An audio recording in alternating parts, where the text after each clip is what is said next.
ETF index mutual funds నేర్చుకుని stock మార్కెట్లో రాణించాలనుకుంటున్నారా? వెంటనే ఈ నెంబర్కి కాల్ చేయండి. నమస్తే అమ్మా. నమస్తే అమ్మా. అమ్మా, మనకి పోలీస్ వర్గారోహణ ఉంది. ఈ రోజు యొక్క విశిష్టత ఒక్కసారి.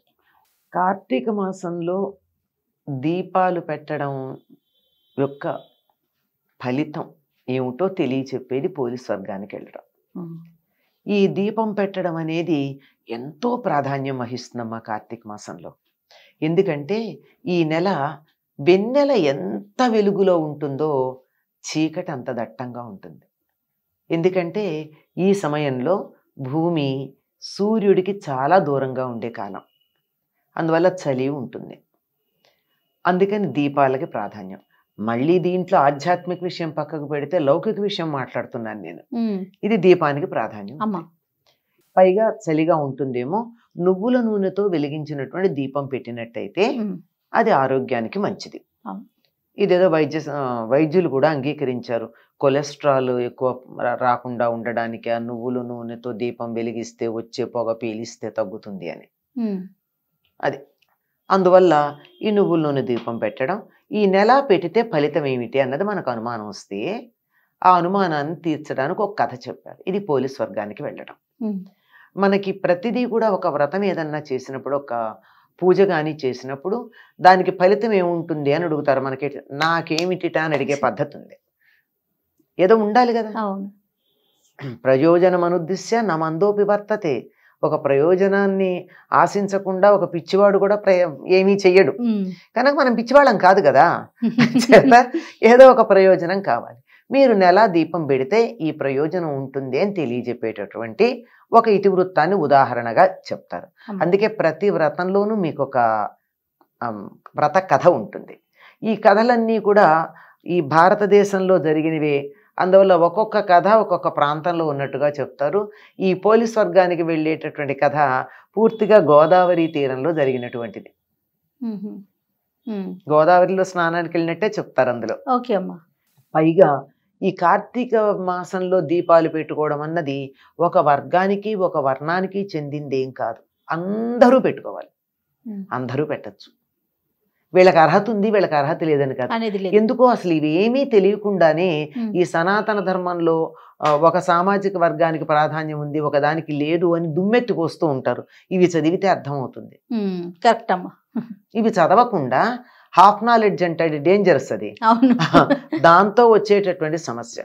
ఇదేమిటంటే ఒక చిన్న కథ చెప్పండి. నేను చాలా క్లుప్తంగా చెప్తాను, అందరికీ తెలిసిన కథే గనక అందులో తెలుసుకోవాల్సిన విషయాలకు ప్రాధాన్యం తప్ప కథకు కాదు.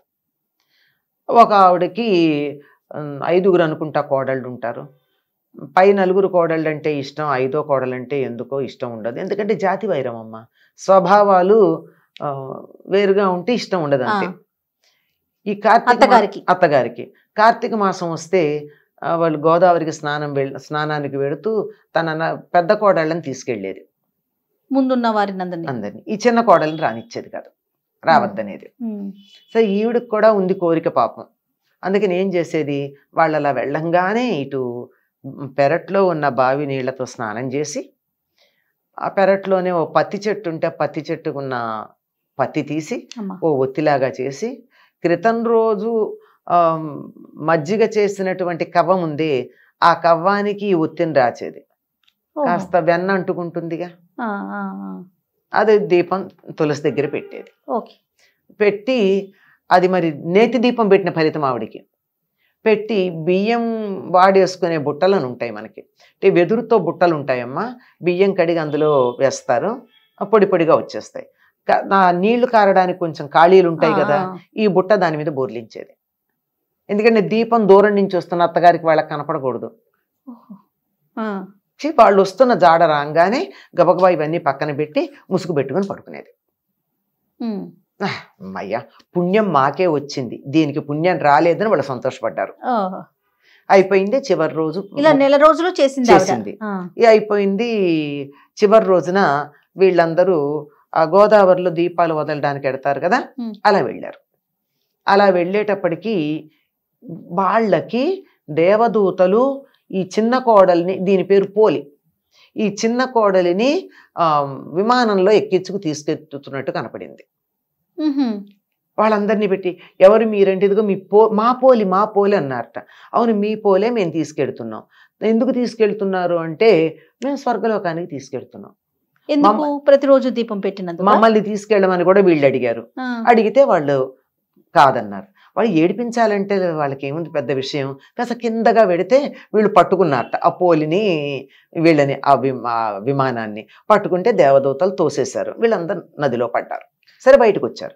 వచ్చి అదేమి మేము దీపాలు పెట్టాం, మేము కార్తీక స్నానాలు చేసాం, మేము కార్తీక దీపాలు పెట్టాము, అదేం చేయలేదు కదా, ఎందుకు తీసుకెడుతున్నారు అంటే మీరు ఎన్ని చేసినా పుణ్యం మీకే కావాలి, ఇంకొకళ్ళకి పుణ్యం రాకూడదు అని ఒక దుర్బుద్ధితో చేశారు గనక, ఇంకొకరికి పుణ్యం రాకుండా అడ్డుపడ్డారు గనక మీకు స్వర్గంలో అడుగుపెట్టే అధికారం లేదు. మీ మాట కాదనకుండా తనకు అందుబాటులో ఉన్నటువంటి వసతులతో తన దీపం పెట్టుకుంది గనక తనకి మేము తీసుకెడుతున్నామని చెప్పారు. అంటే అర్థం ఏమిటి కథలు? పుణ్యం అన్నది నాకే కావాలి అనేటటువంటి స్వార్థం ఉండకూడదు. పుణ్యం అందరికీ కావాలి అమ్మా. ఇతరులకు కూడా దాన్ని పంచాలి. మన దగ్గర ఉన్న వస్తువే నలుగురికి పంచి వాళ్లతో కలిసి అనుభవిద్దాం అనుకుంటామే, పుణ్యం కూడా ఇతరులకు వస్తే నీకేం నష్టం లేదుగా.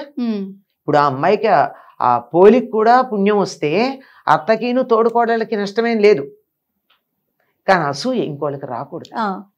ఇలా ఉన్నటువంటి వాళ్ళు స్వర్గానికి రారు. అంటే ఇందులో మనం నేర్చుకోవాల్సింది ఏమిటి? గోదావరికి వెళ్ళి స్నానం చేసే వీలు లేకపోతే ఇంట్లో చెయ్యండి. ఇంట్లో కూడా బావి లేకపోతే బకెట్లో నీళ్లతో చెయ్యిలా 3 సార్లు తిప్పి గంగా గంగా గంగా అంటే గంగ అందులోకి వచ్చి ఉంటుందిట ఈ నెలంతా. అంచేత గంగా స్నానం అని అనుకుని స్నానం చెయ్యండి. మాకు ప్రత్యేకంగా ఒత్తులు ప్రత్యేకంగా చేసి ఇంతంత నువ్వుల నూనె పోసి నీ దీపం పెట్టే వీలు లేదు అంటే ఎంత వీలైతే అంత దీపం పెట్టండి. భక్తి ప్రధానం. ఎంత కిలోల నూనె తెచ్చి దీపాలు పెట్టి ఇంకొకళ్ళకి పుణ్యం రాకూడదని అడ్డుపడినట్టయితే మీరు టన్నుల కొద్దీ నూనె వెచ్చించి బేళ్ల కొద్దీ పత్తితో దీపాలు పెట్టినా ఎక్కడ ఉన్న వాళ్ళు అక్కడే ఉంటారు. ఇది ఇందులో ప్రధానంగా గుర్తుంచుకోవాల్సింది. ఒకటి, మనకు అందుబాటులో ఉన్న వాటితో ధర్మాన్ని ఆచరించాలి. 2, ఇతరులకు కూడా మేలు కలిగేటు చూడాలి తప్ప నాకొక్కలకే పుణ్యం రావాలి అనేటటువంటి దురాశ ఉండకూడదు. ఇది తెలుసుకున్న వాళ్ళు ఒకవేళ ఏ కారణంగా నైనా కార్తీక మాసంలో దీపం పెట్టకపోయినా నమస్కారం చేసి నాకు ఇవాళ కుదరలేదు, ఎవరెవరు పెట్టారో వాళ్ళకి నమస్కారం చేస్తున్నాను అనుకున్నా మనకి సరైన పుణ్యం లభ్యమవుతుంది. ఈ వ్రతాల్లో ఈ నోముల్లో ఉన్నటువంటి కథలు చదువుకోవడం ద్వారా మనం తెలుసుకోవాల్సిన విషయాలు చాలా ఉన్నాయమ్మా. మన ప్రవర్తనకి సంబంధించిన విషయాలు ఉన్నాయి. ఇతరులు పుణ్యం సంపాదించుకోవడానికి సహాయపడు, నువ్వు వెళ్ళలేకపోతే, నేను గుడికి వెళ్ళలేకపోతే నీకు ప్రోత్సహిస్తామా, నువ్వు వెళ్ళిరా అంతే, చాలు. అంతే.